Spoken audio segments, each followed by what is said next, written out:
Today, I'll be going over the story of Christmas and how its customs and traditions came to be.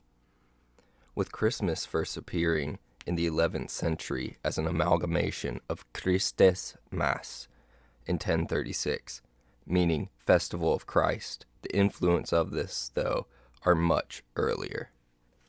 This time of year has always been somewhat of a party season. Saturnalia and Yule, the festivals that came before Christmas, since Northern Europe was one of the areas of the Roman Empire that was last to be Christianized, its pagans' fests greatly influenced Christmas. Pope Julius in 350 A.D.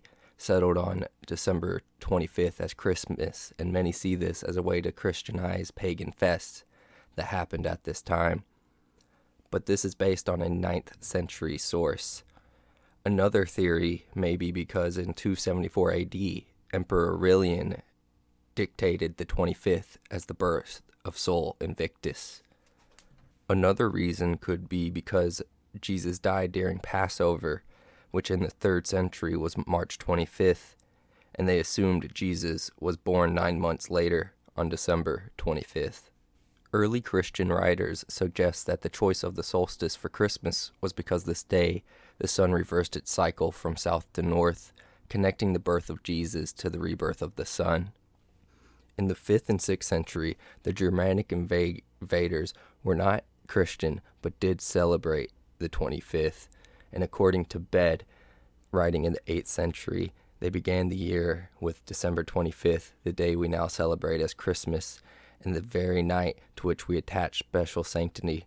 They designate by the heathen Mother's Night, a name bestowed, I suspect, on account of the ceremonies they perform while watching the night through. In the need of evolution rather than revolution, in the conversation of pagans was specifically mentioned by Pope Gregory the Great in his instructions to the missionaries he sent to convert the Anglo-Saxons in 597. Speaking of the recycling of pagan religious sites, he explained, "We hope that the people, seeing that their temples are not destroyed, may abandon their error, and flocking more readily to their accustomed resorts, may come to know and adore the true God." As well as in the implicit association of Yule and Christmas, we can see this process of adoption in many ancient churches built on the sites of pagan shrines and in incorporating the yew tree, a sacred object to the pagan. And what did the Saxons do post-Christianization? Well, at first, Christmas was not very important to the church, and at this time, Easter was far more important. But Christmas gradually grew in popularity from the time of Charlemagne, who was coronated as the Holy Roman Emperor on Christmas Day in 800 at St. Peter's Basilica in Rome. And there were traditions established at this time. The best account of Anglo-Saxon Christmas was by Urget of York, who in 766 saying the people of England have been accustomed to practice fasts, vigils, prayers, and the giving of alms to both monasteries and the common people for the 12 days before Christmas. While fasting is not a tradition today, we can see the beginnings of later festivities such as prayers and vigils as we go to Mass on Christmas Eve or the day itself today. Egbert's mention of almsgiving is the predecessor of today's presents, and many claim that this is likely an imitation of the 3 wise men giving gold, myrrh, and frankincense to Jesus, and alms was the charitable relief given to the poor.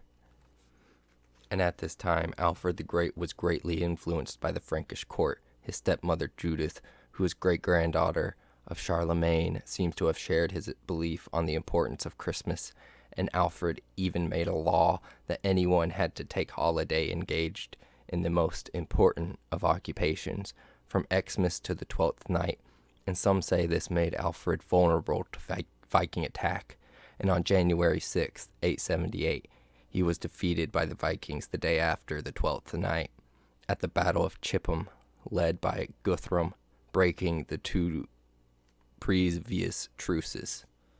And in the early Middle Ages, when the Saxons were there, Christmas was not as popular as the Epiphany on January 6th, the celebration of the arrival of the 3 kings and wise men, or the Magi, to baby Jesus bearing gifts. Christmas was originally seen as a time for quiet prayer and reflection during the special Mass at dawn, midnight, and Krakow, or day. By the 11 to 1300s, Christmas had become the most popular celebration in Europe, though. This is the beginning of the Christmas tide, or our 12 days of Christmas. Often Christmas events would begin 40 days before Christmas Day. The time we know as Advent comes from the Latin adventus, meaning coming, but was originally known as the 40 days of St. Martin because it began on November 11th, which was the feast day of St. Martin of Tours. Although gift-giving at Christmas was banned by the Catholic Church in the Middle Ages due to its suspected pagan origins, it became popular again as the festive season in the Middle Ages became a time of excess, dominated by great feasts, gifts for the rich and poor, as well as general indulgence in eating, drink, singing, and dancing. Many monarchs chose this merry day for their coronation. One such ruler was William the Conqueror, who, in 1066, his coronation caused so much cheer and merriment in Westminster Abbey that the guards stationed outside believed that the king was under attack. They rushed to assist him, which incited a riot that saw many die and houses set ablaze. Because when the guards heard the shouts of acclaim from within the vivets, they concluded that some sort of assault was underway, for which the standard response was to set fire to every building in sight. The historian Ordic Vitalis wrote, as the fire spread rapidly through the houses, the people who had been rejoicing in the church, thrown into a confusion, and a crowd of men and women of every rank and status, compelled by the disaster, rushed out of the church. Only the bishops and clergy, along with monks, stayed terrified in front of the altar.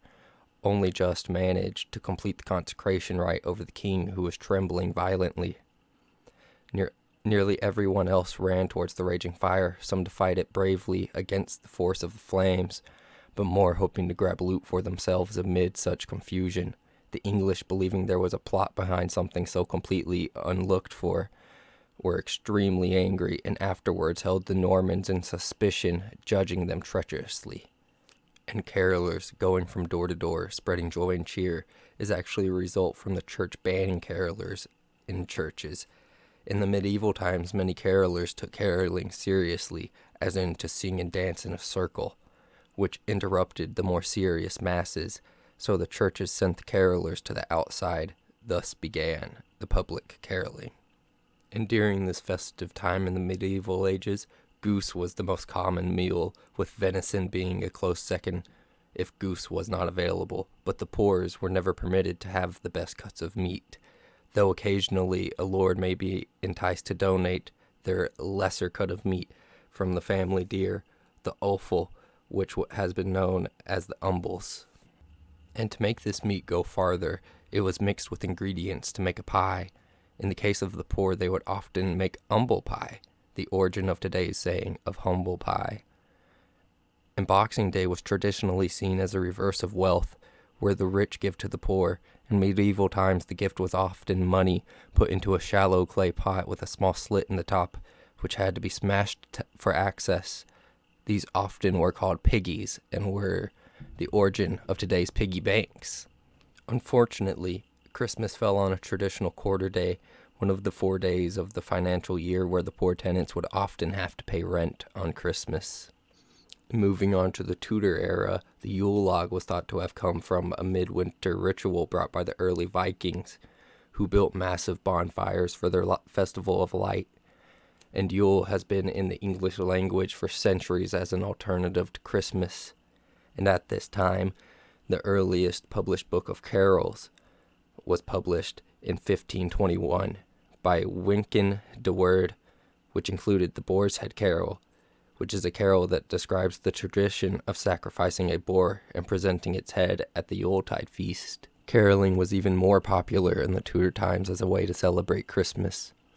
But Christmas came to an abrupt end in the 1600s due to the Puritans and Oliver Cromwell in 1644, banning all festivals, including Christmas, for its supposedly being pagan and idolatrous.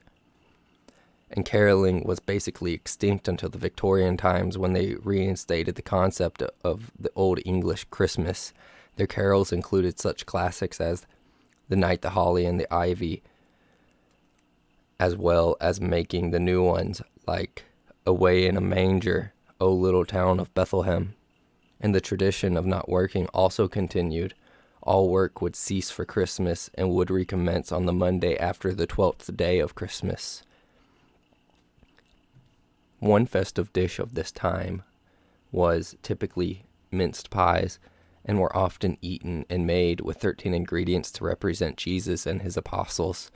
Ingredients were often dried fruit, spices, chopped mutton, the mutton to respect the shepherds, but serious feasts were reserved for the nobility and gentry. And turkey was also introduced to Britain in 1523, with King Henry VIII being one of the first to have it as part of his Christmas feast. As turkeys grew increasingly popular, soon each year there would be a large parade of turkeys walking to London from Norfolk, Suffolk, and Cambridgeshire, a journey which may have began as early as August. And another festive treat was a Tudor Christmas pie that was a sight to behold. It consisted of turkey stuffed with a goose, stuffed with a chicken, then with a partridge and a pigeon, all of this in a pastry called a coffin. And with the minced meat pie would be served jointed hare, small game, and wild bird. Small pies known as pinch tops, giving the look of a small cabbage, would also be present. And finally, a swig from the wassail bowl, wassail coming from Anglo-Saxon wassail, meaning be whole or of good health. It was a large wooden container holding around a gallon of punch made from hot ale, sugar, spices, and apples. And a crust of bread would be placed at the bottom and was given to the most important person of the room by the end of the bowl, and this is where today's toast comes from. Now I'll be moving on to the Georgian era, when Charles II reinstated Christmas, though a more subdued version, in 1660. And who better for consulting info regarding a Georgian Christmas than Jane Austen, who, in her novel Mansfield Park, Sir Thomas gave a ball for Fanny and William, and in Pride and Prejudice, the Kennets gave host to their relatives, and in Sense and Sensibility, John Willoughby dances the night away from 8 p.m. to 4 a.m. Obviously, the Georgians liked parties, balls, and gatherings. The Georgian Christmas ran from December 6th, St. Nick's Day, to the Georgian January 6th, the 12th night. And on St. Nicholas Day, it was a tradition to exchange presents with friends, marking the beginning of Christmas, and the people went to church after to celebrate at Christmas dinner. For food was a very important element, and a great amount of food was prepared for guests, and dishes that could be made beforehand and served cold were very popular. At this time, turkey, goose, and venison was still popular, as well as Christmas pudding, also called plum pudding, because a main ingredient is dried plums or prunes. And in 1714, King George I apparently had plum pudding at his Christmas as a newly crowned monarch, thus reintroduced the Christmas tradition of plum pudding. This gave him the nickname the Pudding King, though this may just be a story. And the decor of this time was often holly and evergreen, but was restricted to the gentry. Poor families also brought in greenery indoors, but not until Christmas Eve, typically, before the eve was considered to be unlucky. And by the late 1700s, kissing bows and balls became popular, usually made of holly, ivy, mistletoe, and rosemary. They were also decorated with oranges, spices, apples, candles, and ribbons, though very religious houses omitted the mistletoe for relation to pagan beliefs. And the Christmas tree was a German tradition thought to have been brought to Britain in 1800 by Queen Charlotte, though the tree was not adopted until the Victorian time, when the Illustrated London News printed an engraving of Queen Victoria and her family around a Christmas tree in 1848. And a blazing fire was the centerpiece of a family's Christmas, the Yule log, chosen on Christmas Eve and wrapped in the twigs of hazel, to then be dragged home for it to be burned as long as possible, and according to tradition, you should keep a coal from it to start the next year's log. The day after Christmas, St. Stephen's Day, was when the people gave to charity and the gentry gave their servants and staff Christmas boxes, and this is why it is called Boxing Day currently. The 12th night marked the end of Christmas season on January 6th, and the 18th and 19th centuries was marked by the 12th night party. They played Bob Apple, Snapdragon, as well as eating, dancing, drinking, was also a staple of this party. At this time, they still used the wassail bowl, but now the punch was prepared from spice, sweetened wine, or brandy, and they would make a 12th cake. That was the centerpiece of the party, and all members of the household had a slice. Traditionally, though, it had a dried pea and a dried bean. The man who had the bean was made king, and if a woman got the pea, she was queen. But by this time, it was no longer in practice. After the 12th night, all greenery was removed and burned, and decoration taken down to avoid bad luck.